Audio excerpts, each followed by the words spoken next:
Hey,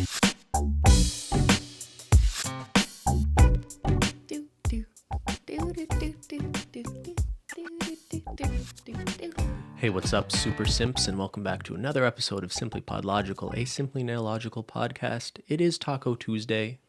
Hello, we missed you. Sorry for missing last Taco Tuesday, but just so you know, even if there's no podcast, it's still Taco Tuesday. Taco Tuesday lives on. It exists regardless of our presence, but we're happy to be back. We had a good week, right, Ben? It was your birthday? It was my birthday. We needed a little time off. We had a little gamer moment on April 1st, so That's right. a lot going on.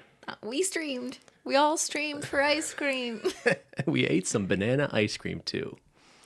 Did you like my TikTok? What TikTok?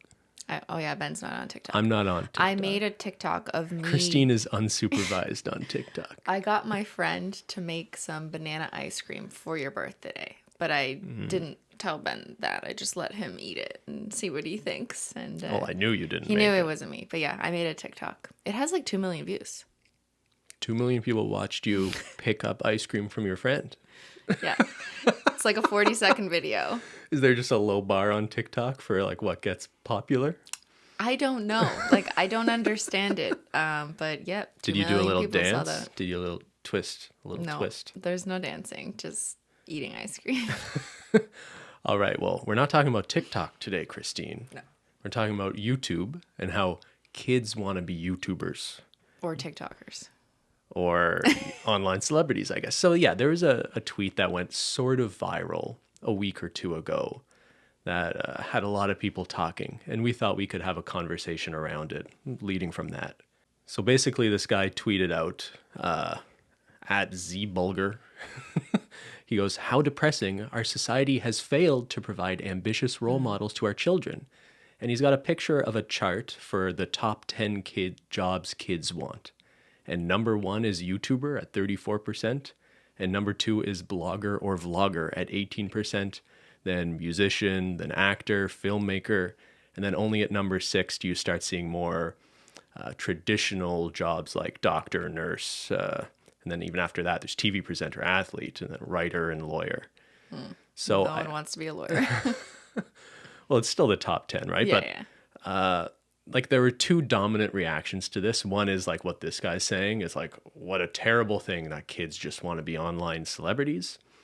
And I feel like if this had come out a couple years ago, I think that would have been overwhelmingly the discourse around it.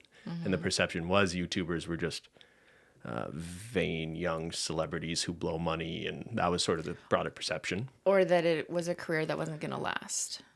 Sure. I think is part of the perception. Yeah, but I think what I noticed when this went sort of viral a couple of weeks ago was there was also the reaction of people being like, oh, kids don't dream of working, 80-hour weeks as a lawyer, boo-hoo. Or, hey, maybe kids recognize that a lot of online celebrities are actually very hardworking, entrepreneurial people. So I think there actually is a substantive conversation to have about this.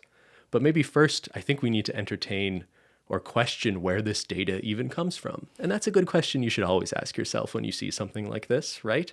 What is the source of the data? What is the source of this data? Because some people notice that the chart looks, not the most professional. Doctor is spelt wrong. The percentages don't add up to 100. It looks a little sus. It looks a little sus. So Cristine went down a bit of a rabbit hole trying to figure out where this data come from. What do your results show us, Cristine? This is a very interesting research endeavor I had to take because I had to find the source of this, and I don't really have any other keywords than other than like jobs, kids, YouTuber, right? And there's already a lot of media articles on that. Sure. But I just stumbled across the exact same graphic with like the blue border, exact same picture that we see used in this tweet. So I believe that this is sourced from a 2017 article in The Sun, which is like a newspaper. So like a British... Yeah, I think it's like UK. Well, Okay. There's also a Sun in Toronto. I guess Yeah. it's probably international. I don't know. Okay. But I stumbled across this exact same picture, and it originated, I think, as my research has found thus far, from 2017. And it was a very short article that was just basically like, kids want to be YouTubers. And they cited their source for this data as a travel company named First Choice, who surveyed 1,000 kids. But normally newspapers will like link to said source, and you'd find the actual report, maybe written by whoever was commissioned to do the study. But there was no link. And when I searched for First Choice, survey, kids, YouTubers, and all those keywords, I found absolutely nothing. Okay. So I'm left with, where is the actual survey? What was the methodology? All I have is the Sun showing this exact table and saying it was done in 2017 of 1,000 kids without ages specified by a travel company. Yeah. So I guess a first thing to react to is the fact that like some dinky survey that was done 3 years ago somehow ends up like being captioned in a tweet and all of a sudden becoming a story in March, April 2021, right? Yeah, and I think this kind of thing continues to be recited by media because it's such a popular and clickable topic. So we'll see the same thing like every year. There'll be kids want to be YouTubers when they grow up. Big reaction. You know, they just ask the audience to react. Yeah. So this isn't the first time there's been a small scale survey done like this. There was one done in 2019. I remember it going around in the news. And it was actually commissioned by like Lego, I think. Like Lego was the toy company. The toy company Lego was doing a survey, I think in partnership or for some program with NASA, just to look at what kids' understanding of jobs in space were. Like it had nothing to do with being a YouTuber or whatever. Okay. But part of the survey, like somewhere deep down in the questions, was their career aspirations, astronaut being one of them. And then YouTuber was somewhere in there, I guess. And that's what some media decided to pick up from that study. And so where you see like media reporting on how the UK and the US children want to be YouTubers and none want to be astronauts. But in China, where the same study was also run, apparently, it's the opposite. There's more kids who want to be astronauts and very few who want to be a YouTuber.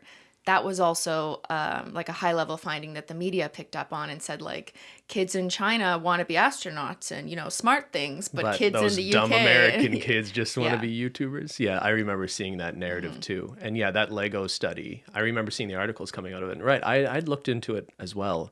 Because you're right, those questions, it was asking kids questions like... about space. To gauge whether they understood like careers what sort of space. Careers could sort of go into space exploration. Like there were questions about like agriculture on there. Yeah, you remember this too? Okay. Yeah. So yeah, the purpose of that survey wasn't to see what kids wanted to be when they grew up, but the fact that there was one question and media found the results of the survey, it's a much more clickable topic to be like, kids don't want to be astronauts, they want to be a vlogger. And then the cultural difference, like there's a whole can of worms to open up there, whether it's, there are legitimate cultural differences or media censorship. But yeah, I think that was just a much more exciting topic than 5 out of 10 kids don't understand that agriculture is an important job for space exploration or something like that, right? It's useful for NASA and, you know, their future recruitment efforts, I guess. So at least the survey was a little bit better. But in both cases, I think I would just invite people to really question like what these data are really based on, what the purpose of the survey was. And often you'll see, like, was the first one like what, like 1,000 kids? It said 1,000 kids. Yeah, how much? Don't know where, don't know who, don't know how it was sampled. No idea. Yeah, so 1,000 kids out there in the world are speaking for like every child in the world when you see headlines for like this, right? And we have personal experience working on surveys and yeah. Do you want to jump in here? So when I saw this, I was like, I wonder if there's any real research. Sorry. When I say real, I mean like more robust research that has done something similar. Yeah. So there's something called the OECD, which is like an international effort to look at jobs and occupations. And there's a subsection of that looks at students or kids' aspirations specifically. I think they use the same survey across like 40 something countries, so they can standardize it. And there's something like 500,000 students that participate in this. So I looked at that to see, is there anything like this about jobs kids want with YouTubers on these like actually large scale surveys? And the answer is not really, because they don't have categories that are this specific. So the one I looked at, the closest thing to a YouTuber, like a category, would be actor, which isn't the same thing. Like if you ask a kid today, do you want to be an actor? maybe that makes them less excited than YouTuber. It doesn't elicit the same kind of spirit as what you would Sure. answer. Or like is filmmaker on there, something like that, or I don't know because it wasn't at least in the top 15 categories. So the results study only tell you the top 15 reported but I guess the by point kids. is like these often longitudinal surveys that are trying to track these things over time in a very methodical way. Yeah, they might have categories that are built to last over time.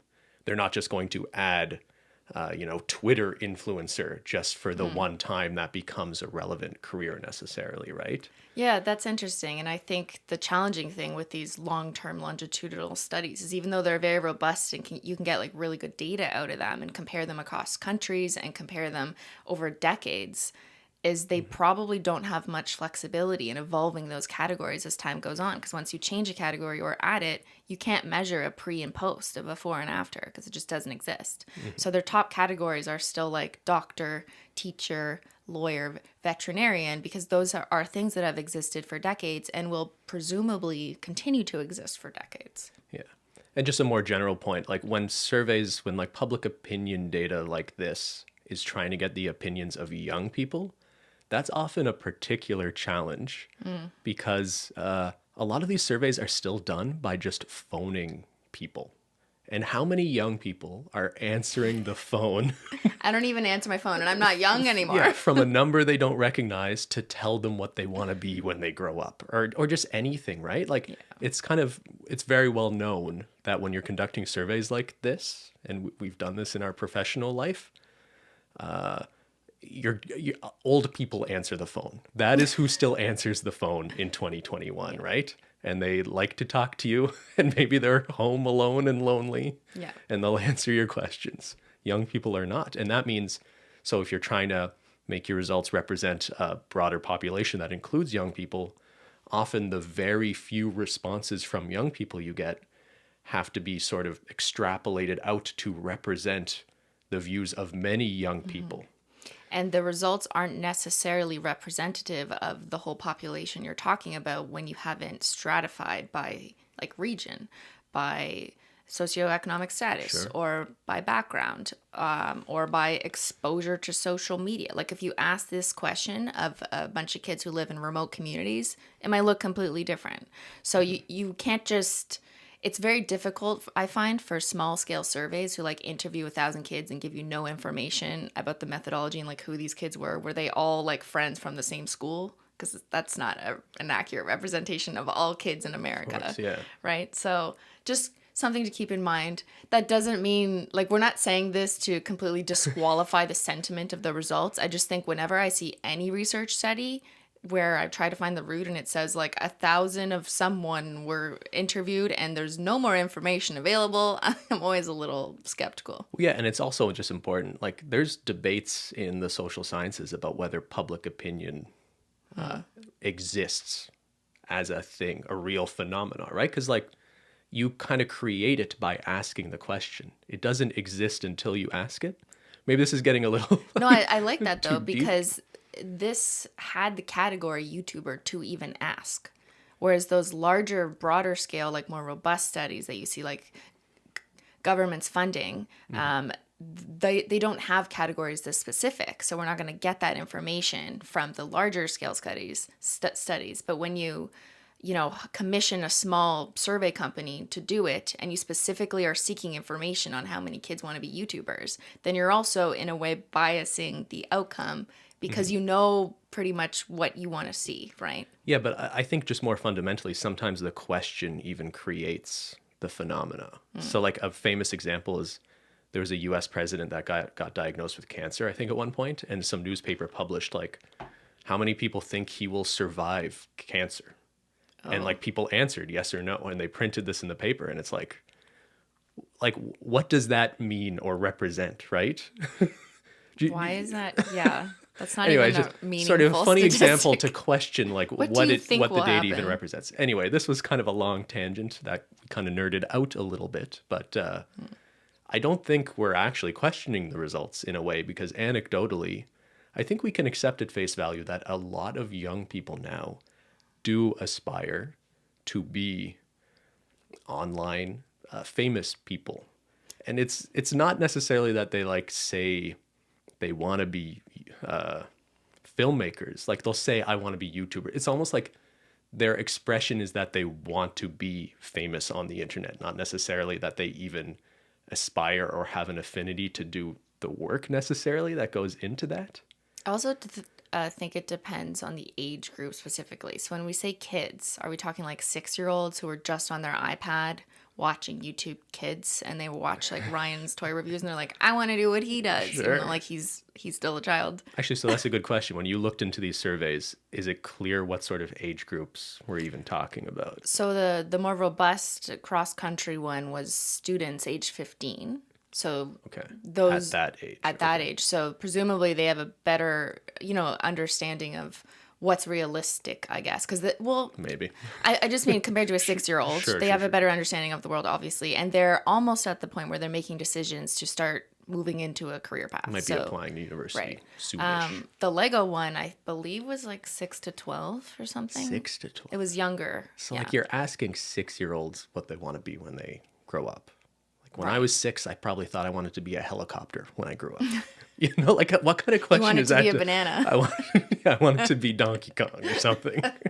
That's kind of ridiculous to ask kids that, right? I think, yeah, and just the ethics of asking a child or even like a teenager who's still thinking about things and trying to make up their mind, like what you want to be when you grow up, is tough because I feel like just the question, never mind like your parents or your relatives asking you the same question like 10 times during Thanksgiving dinner. What are you going to do after school?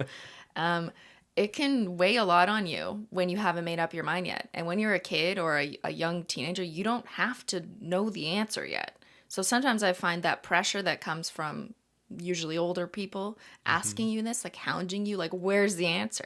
What's it gonna be? Like, you need to decide, like, isn't helpful in helping that young person actually come to that decision. Most people I know didn't know what they wanted to do when they were at the end of high school. And even the ones who didn't end up doing the thing they really thought they were going to do. And I think that's okay. What did you want to do? Do you remember? I think we've talked about this already. I thought maybe I wanted to be a lawyer at one point. I don't know. Because It's your not that dad was a interesting. We lawyer. talked about it. And Yeah. yeah, actually, so this is a good point. A lot of kids are just modeling what they know. So you'll see on any of these sort of polls, teacher comes up a lot. Do you think there Especially are... for young girls. Yes. Yeah. But do you really think that many young people really are confident they want to be a teacher? Or is that just a role model of something an adult does that they know, that they can kind of imagine themselves doing? Whereas most careers are just so foreign, like you don't really understand what that job could be, right? That's a really good point because most young people or all children will at some point go to the doctor.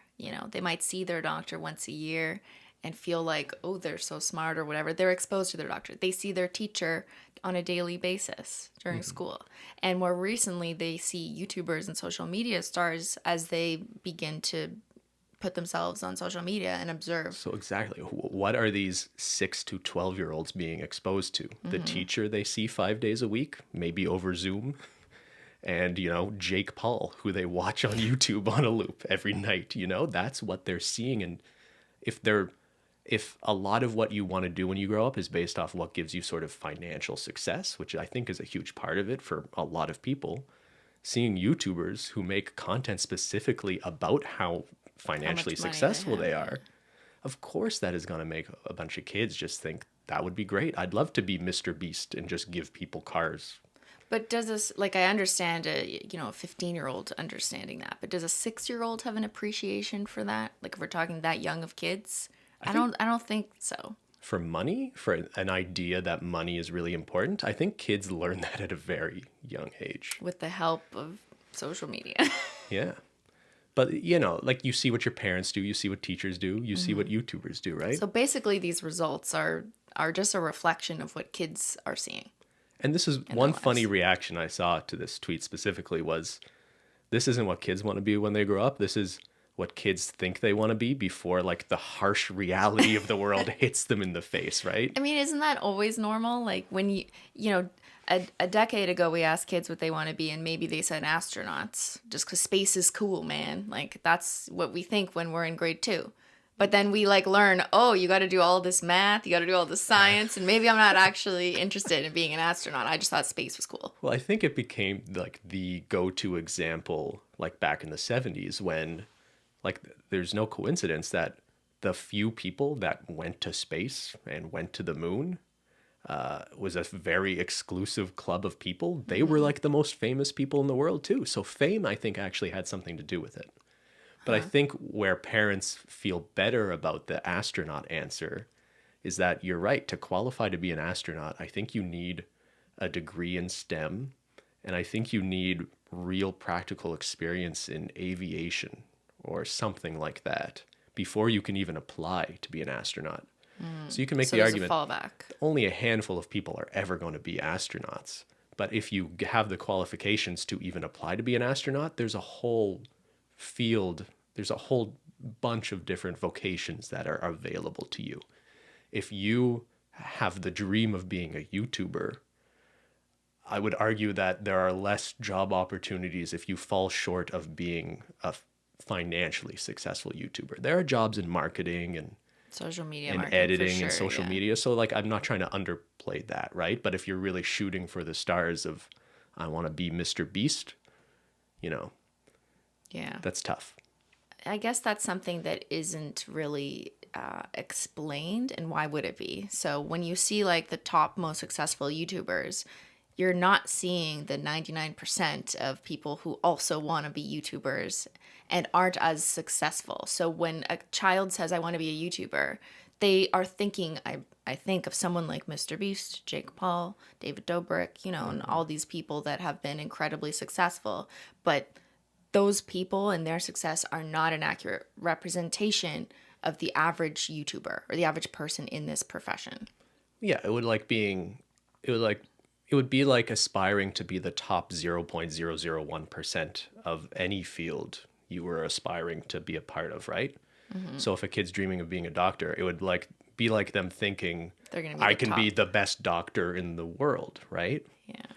Not that there's anything wrong, I just want to make this clear, with aspiring to want to be one of the top or the best, or to cure cancer if you want to be a doctor. Oh no, totally. And that's great. And no one wants to discourage kids to not think that, right? I also Yeah. wouldn't want to discourage kids from pursuing jobs in the arts and not just want to work the more traditional jobs that maybe their parents want for them.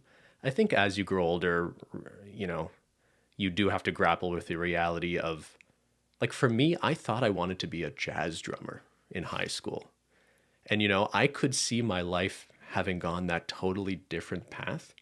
And maybe I would have been incredibly happy with what I did, like gigging at clubs. Like it's very unlikely I would have been like financially successful in any way, really, right? But maybe I would have loved what I do. And I know people who don't make a lot of money, but they love their jobs so much, it doesn't really matter because they still have very fulfilling lives. For me, I made a decision that I wanted to make some more responsible decisions and have a more secure job, and then just have things outside of what I do for a living that make me enjoy my life, even if I don't love what I'm doing from 9 to 5. And I think, you know, it's just a very realistic conversation you have as a young adult. I think that's a good point, and it's a personal decision, and we shouldn't discourage kids from jobs where, you know, they're less likely to be in the top 1%. But at the same time, I think it's important to give kids the information that they may need to help make that decision.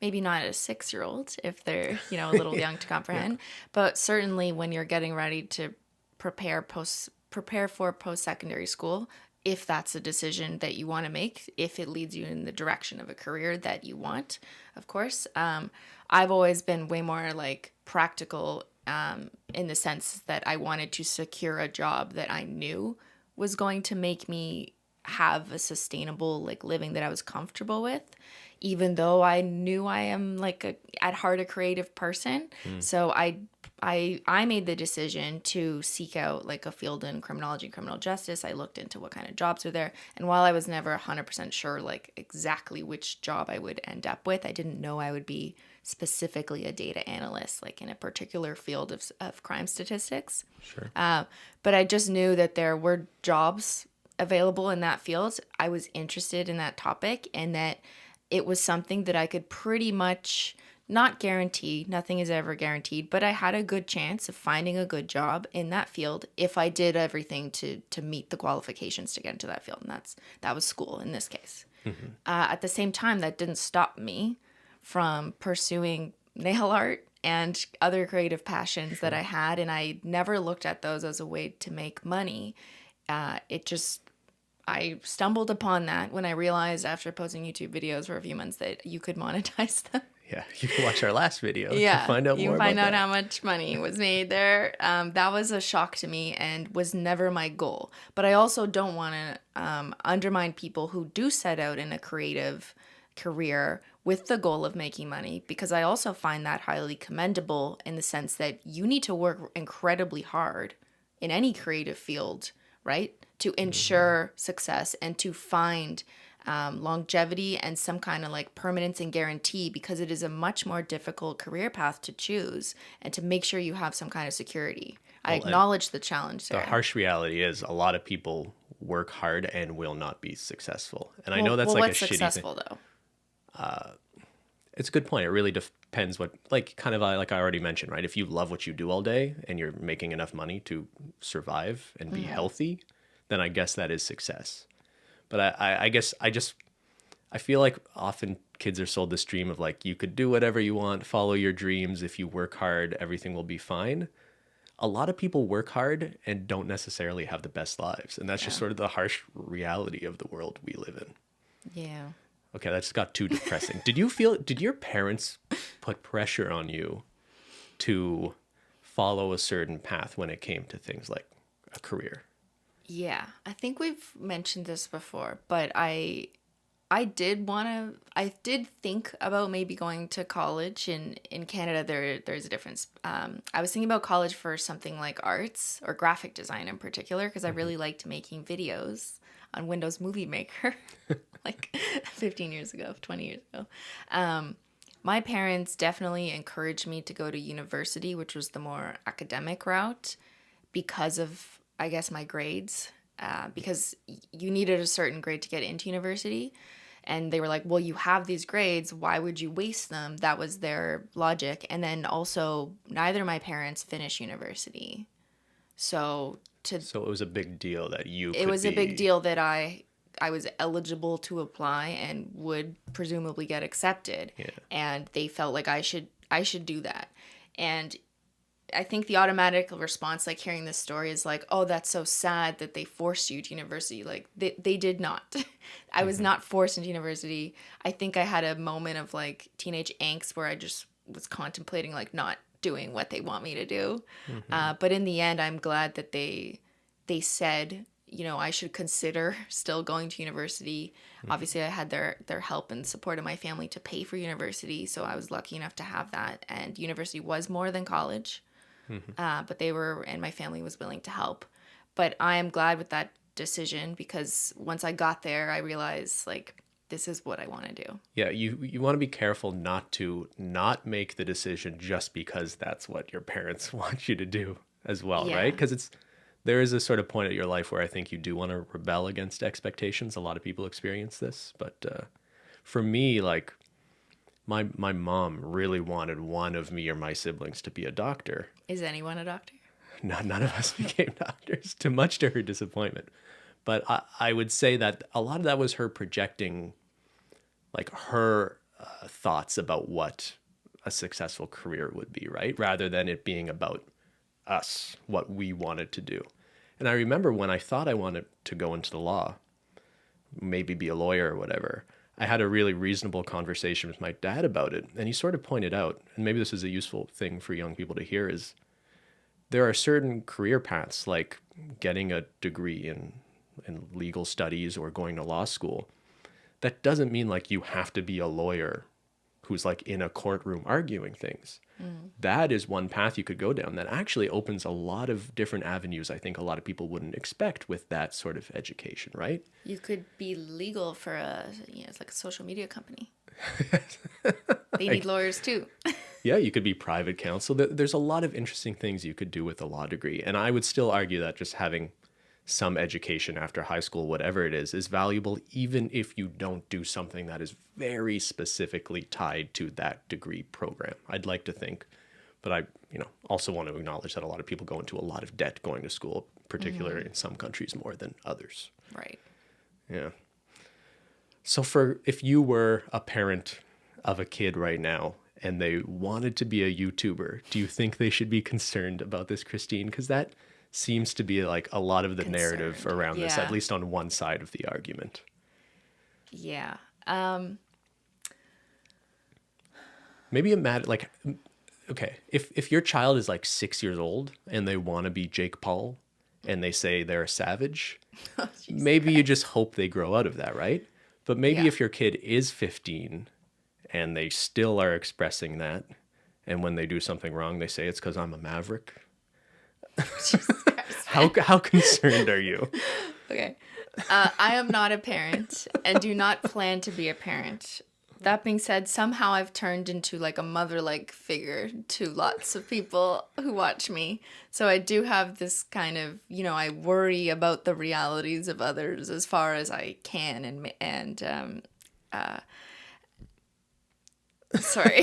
I don't mean to put you on the spot here. You don't have to. I know it's a kind of like an impossible question. And I think maybe the answer is it would really depend on what you observe of your kid and their passion and interest in that thing. Because I could imagine a situation where your kid says, I don't want to go to college or university, I want to be a YouTuber. And you sort of see them not really being passionate about that thing. And they just sort of think they want that success, but not really the work that goes into it. That would be a huge concern. But I would like to think if I was a parent and had like an 18-year-old who was really considering what they wanted to do and they were super passionate about making videos and very invested in it emotionally and they were putting the work in, I would like to think I wouldn't be the parent who would be like, no, you have to go get a traditional job. Yeah, I think I would never put barriers or limitations on what they want to explore doing. Because remember, as a kid, you're still young. You still this isn't necessarily going to pan out yet, right? So I would never tell a kid what they can't or are not allowed to do.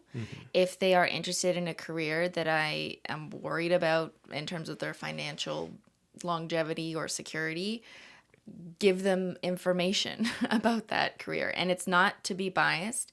It's just, you have to help guide them and do whatever you can so they can explore and come to their own conclusions, because maybe they're okay with that risk of no financial security. And that's fine too, right? So I just think being too a naysayer to kids never really works out, because when you tell a kid no and you don't even give a good reason other than you're just biased and have some old school traditional sense of success, they're going to see right through that and be like, well, I'm not listening to you, Mom. Yeah. There's definitely been a huge cultural shift too, I think, in the kinds of things young people are looking for in careers. Like if you talk to business owners who have been hiring people for a long time, they'll tell you, or I've heard this for sure, that the kind of conversations you had with employees 10, 20 years ago is very different than the conversations you have with kids now. And one aspect of that is young employees now want to understand the value and the why of what they're doing. There's less of this sort of expectation of just you're the dutiful employee who just does exactly what they're told, even if you don't understand the context of it. And I don't think that's a bad thing. I think that is actually a good trend. And I sort of applaud people who are more inclined to care about what they do and the value of what they do and aren't just looking for I just need the secure job and the white picket fence and the red door house and good luck ever affording a house these days. And I think that's a good point, because to be a YouTuber or to want to be a YouTuber isn't necessarily just to want to be, like an asshole throwing around money with girls on Lambos or whatever. There are a lot of great YouTubers that kids maybe are looking up to and thinking, I want to do that. Right? So like some of Mr. Beast's examples like are really good acts of donation or charity and, giving back to others. And maybe that's what kids are also looking to as something aspirational, not just because you're so rich you can give away houses, but because you get to do all these good things and there's a community that you can share in that with. So I do think there's some positivity to come from the idea that kids want to be YouTubers too, because there are a lot of good YouTubers who are good role models and influencers. The problem with this tweet and the first response we saw, meaning that like how depressing, is that there's still an entire group or maybe generation of people that don't see that side of YouTubers and the impact of social media celebrities, how that can be incredibly positive on young people too. Yeah, like when I think of the YouTubers we know and respect, and even some of the ones we don't respect, I still think of them primarily as like business owners or entrepreneurs, They're creating jobs for teams of people often.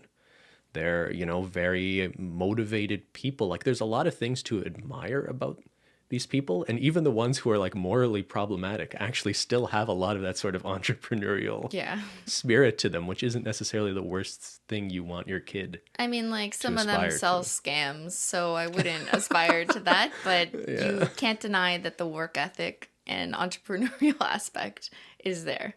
Yeah. And maybe this is a tangent. I'd like to go down this road though. Like a lot of the popular people on YouTube are how do I put this? A lot of the people on YouTube that we sort of criticize or think are maybe problematic to some degree are popular with very young audiences. And I would argue that a lot of that is like they are the version of what very young people think is cool. So think of a guy like David Dobrik, who's going through some controversy right now, right? There's an article in Insider by Kat Tenbarge about how in one of his vlogs, it involved a skit about how one of the Vlog Squad guys was going to bring a bunch of girls over to have a threesome. And it is alleged that those girls weren't all of drinking age. They were provided alcohol, and one of them was sexually assaulted by one of them. And that's an awful thing. I would encourage anyone to read that story if you're interested in that sort of case. I think it's really important reporting going on. But when I think about David Dobrik's content for years, and I've sort of always felt this way, is we've sort of said this before, and I think we got a little backlash for it. He's basically acting like a frat boy. And his whole group, they're acting like the version of what like a 13-year-old boy would think cool. It is very cool for a young 20-year-old to be doing. Yeah. But when there are other adults in the room, it is super bizarre. And I bet if you played the average David Dobrik video for someone in their mid-20s or 30s, they would have, been able to react and think like, oh, it's super bizarre that he's just making a bunch of jokes about offering women money to have sex. And like, that's just such a joke.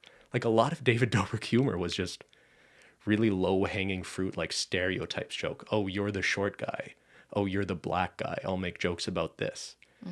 And yeah, if I have any concern for this sort of kids want to be YouTubers thing, it is because I worry that a lot of the role models they're thinking of when they aspire to be that are these sort of very juvenile, kind of problematic examples of people. And too often, like the most popular YouTubers kind of embody those values. Whether it's their behavior reinforcing stereotypes or participating in like flex culture, look how much money I have. I think you're right. There is a trend that a lot of the most famous or popular YouTubers seem to have controversies kind of come up, and maybe they fade away or maybe they stick. But that is maybe another element of why this tweet and parents who may be concerned about their kids wanting to be YouTubers have some valid reason to worry or think about that. The possibility of just putting your kid later putting themselves on the internet can open up a whole world of risk, just in the sense of like you are now becoming a public face, a famous person, or if that is your goal, that's not the same thing as like I want to have a long-term successful career in, I don't know, like merchandising or whatever, like a traditional career path, because fame is a whole added element that no one is prepared for. No matter how much you think, oh, I want to be a celebrity, that'll be so cool and fun. It'll be easy. Like I could do that. I could get on stage, no problem. Yeah. No one is prepared for that until you're there. I think a lot of people become victims of their success in that way too. And I think Dobrik is probably a good example of this. Like, this is kind of speculation on my part, but when you surround yourself with friends who make a lot of money off of the fact that they are friends with you, no one in the room is going to be the one to tell you you're kind of being an asshole. You know, who in David Dobrik's life is going to be like, hey, dude, like that was messed up. Like, no, he's just surrounded by people who only have livelihoods because of him. And that's is not just a YouTube problem. Like you'll see this with traditional celebrities too, who just hang around with people who tell them they're great and are on their payroll, right? Mm-hmm. Yeah, because everyone around you benefits from the fact that you're successful. So they almost don't want to tell you when you're doing anything wrong, unless it's going to ruin your career and then subsequently affect that. Yeah. But if we're talking about the David Dobrik stuff specifically, not that I really enjoy going into particular case studies about other people on this platform, especially on this podcast. That's not really what we do here. But I will say that over the years, like I would occasionally come across one of his videos, and the type of content that he made, although I'm not familiar with every single video, it gave me this like sick feeling of... It reminded me a lot of dealing with young men in university and that kind of age group. I'm 32 now, but it reminded me of 10 years ago in my life, the kind of attitudes and behaviors that young men had in the way they talked about women, in the way they spoke to their other friends about women behind their backs, and the kinds of like stereotypical behaviors that have been so normalized for so long, but they don't really get called out when you're the cool kids, you know, because that's the cool thing to do. Yeah. So, like, as an example, just the idea of calling girls like a slut or a whore because, you know, they did something with your friend or because they won't do something with you is another way that I've seen. Did I ever tell you that? Someone made a Facebook group about me. This is in like undergrad? Undergrad. Yeah, because I wouldn't sleep with them. So they made a Facebook group called Cristine is a Slut or something like that. And they thought it was funny. And it was a bunch of boys like age 19 or something. You know, they're all joining and trash talking. And I was hurt by it. And they never really considered how that was mean. And that was just like one example of so many things that I remember just being around a lot of young men and young boys. And, you know, there's things like they're talking shit about other girls and that I would witness this about how like, oh, I'm going to get this girl tonight. Or you think you can get her? Watch me get her first. Yeah. And things that are just really disrespectful. And at the time, I remember that being just like so normal that, you know, guys, people I was friends with were just acting that way. And I thought, they're going to grow out of this. And that was kind of the attitude I had as a young person. So with that being said, I think like most of the guys I knew did grow out of this. I'm not talking about like my past and accusing people. But it's just sad that when you're at that age, you do these things to impress your male peers because it's like cool. And still 10 years later, that is still a thing. Like the kinds of behaviors and attitudes I see in a lot of David Dobrik's vlogs, like from last year, not from 10 years ago, is the same spirit. And that's why I've never really been a fan of like watching content that's just a bunch of guys laughing at shit, because so often it involves like the humiliation or just making fun of like a woman in some way. And that makes me uncomfortable. Yeah. First of all, Sorry to just no, unload. no, I'm a little emotional. I'm sorry you went through that. That's terrible. And I guess it's really tragic that a lot of women can probably relate to something like that. That's the other thing, is I don't have any female friends who didn't experience something like that, or have like a close friend or someone they know who's been treated like that or talk shit about like that when they were in their teens or early 20s. Yeah, and I guess it makes you or makes anyone who cares about this more sensitive to very popular creators with young people who would all sort of support that sort of social dynamic or have that sort of value or lack of values and are showing that to young people that it's okay to make jokes and things like that. I think that's the one thing I think was missing from David Dobrik's apology. Like I can't appreciate, but presumably the victims, the people actually affected by the situation in particular, were apologized to publicly. I don't know what went on privately. There's that. Sure, but what he didn't say or express in a meaningful way, I think anyways, was like telling his young male fans that just in general, never mind, I mean, yes, it's important that particular situation victim was apologized to, but outside of that, there's such a broader impact of his like daily actions for years and his behaviors and treatments and his whole group and how they treat women that he didn't really like say, guys, the way I act and the way I talk and my friends do too and about women, like it's not cool. Yeah. Like I wish something like that was said, because there's so many young boys who still look up to him, who are still a fan, who will accept the apology that he gave to a particular person and then just continue on behaving presumably like kind of a dick. Yeah. But that's not that this is a defense of Dobrik, but everyone expects creators in this situation to apologize right away. And like every minute they haven't apologized is them like, not avoiding. responding, right? But to actually believe that authentically David Dobrik has evolved as a person and doesn't think those things are funny anymore that he thought were funny a week ago, I don't think I would believe an apology that just said, hey, all of a sudden I've had an epiphany and all of a sudden I don't think any of those jokes are funny anymore. I think that sort of growth doesn't just happen overnight, and it doesn't happen the day you lose all your sponsorships from the major companies that used to support you. Yeah, and it's a repeated pattern of behavior. I do believe that in general people can change and grow, and that's happened in my life. Absolutely, there's people who've been assholes that I've witnessed, and then eventually they kind of grow up and they're not like that anymore, and they turn out to be decent people, and that happens, and that's okay.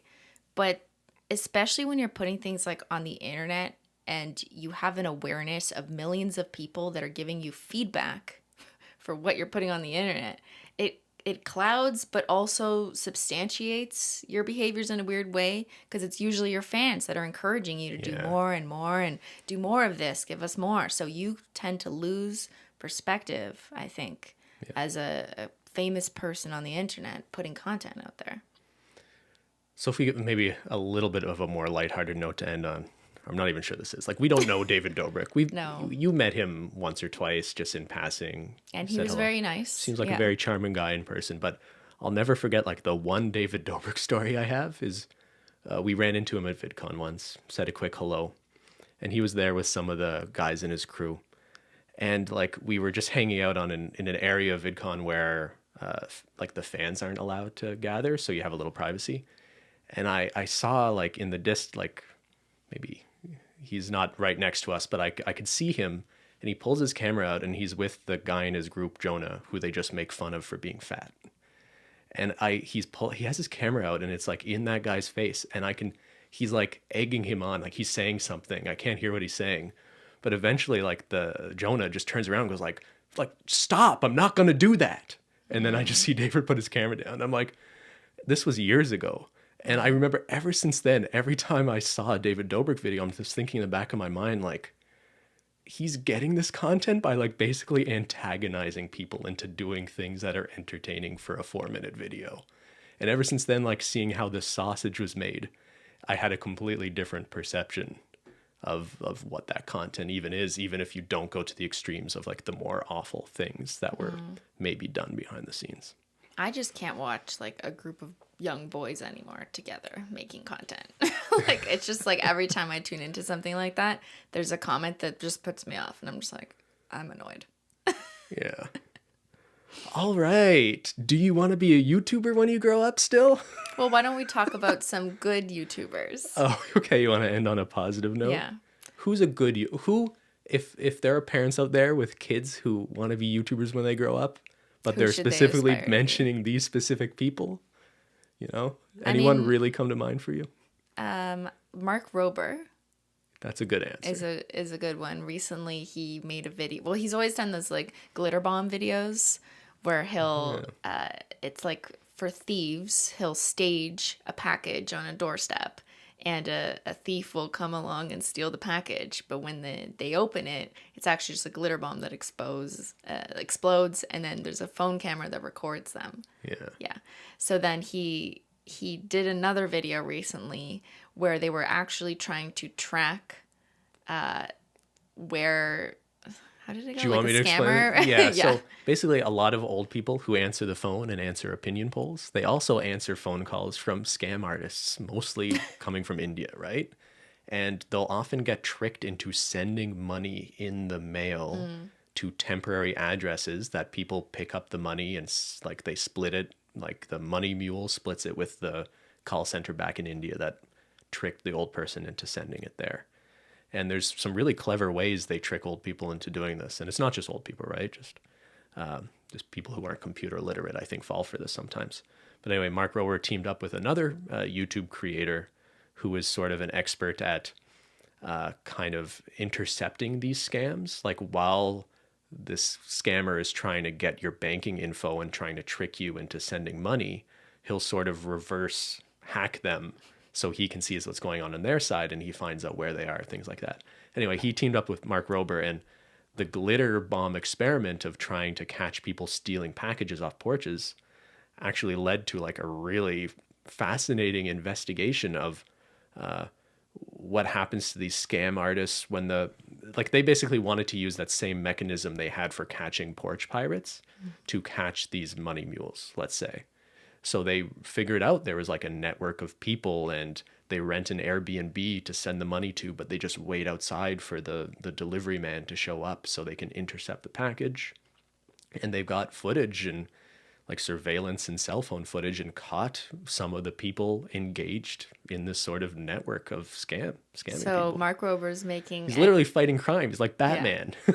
He's making entertaining videos. He's being a great role model. And he's literally helping the FBI. And like, that's a super high standard, right? Like, Yeah. there are YouTubers like you can respect and aspire to be who aren't fighting crime or like even the educational aspect. Like, that's great to be educational too. But it's okay to like just be entertaining. There are plenty of creators on this platform that I would, be proud to call friends and, I think are good role models. Like obviously I have a bias. I think you are a good role model to young women. I think Sophia's a good role model. Mark Rober's a great answer. I don't know Mr. Beast, but yeah, a lot of his philanthropic stuff is pretty cool.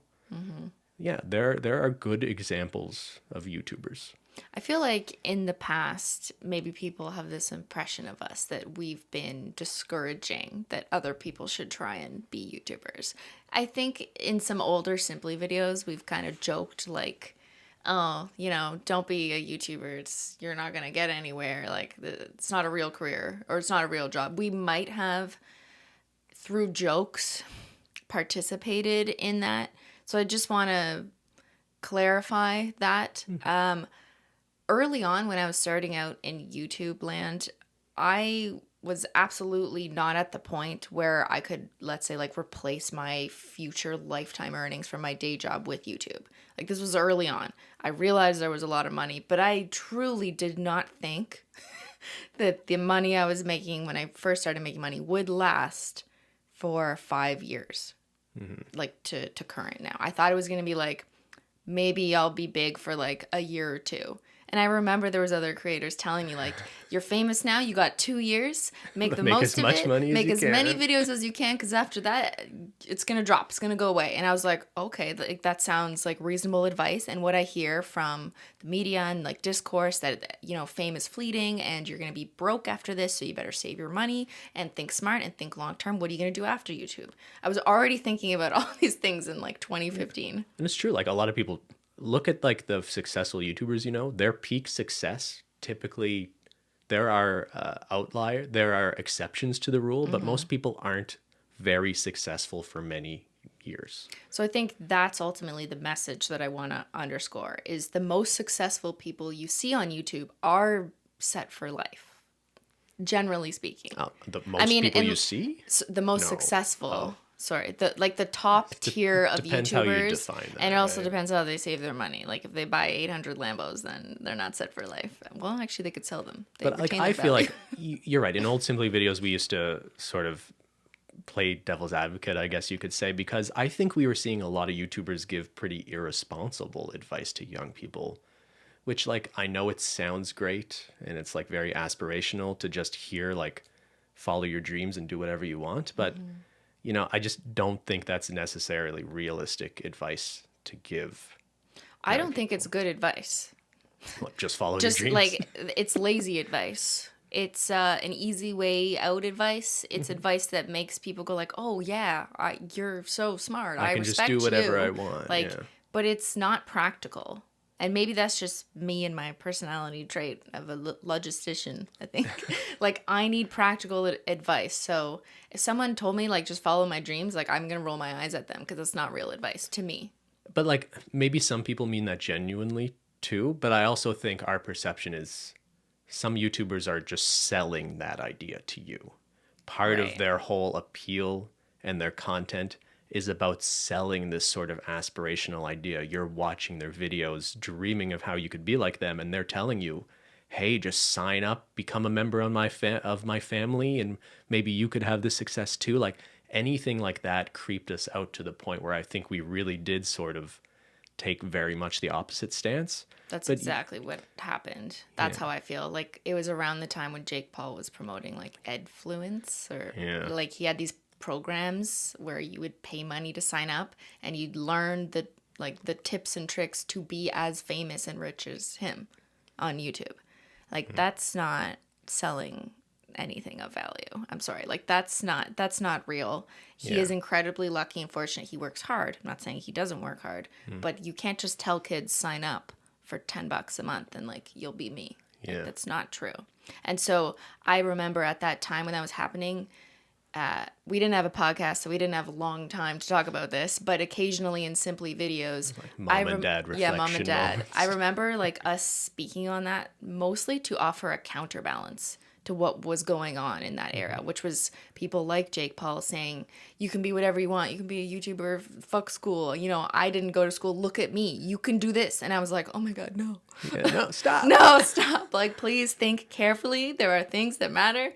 And that's where maybe some early ideas come from when it comes to like us suggesting that it maybe isn't so realistic to just be a YouTuber, and we want people to think a little bit more about their futures and take it seriously when you consider your career options in education. But that's no fun. But it's not intended to discourage, and it is also not ever to suggest to people like you have to follow the same path that I did with education or job, because everyone has a different desire and everyone has a different skill set and what they like want to do with those skills. So like I apologize if I never fully fleshed that out, because I feel like in my very brief like few minute conversations we might have had on Simply years ago, there was a few people who left with that impression that I was like dismissing you if you didn't go to school like me, or you know wanted to be like a beauty blogger or something. And I thought that, oh, like that was fleeting. Like I was coming from a place of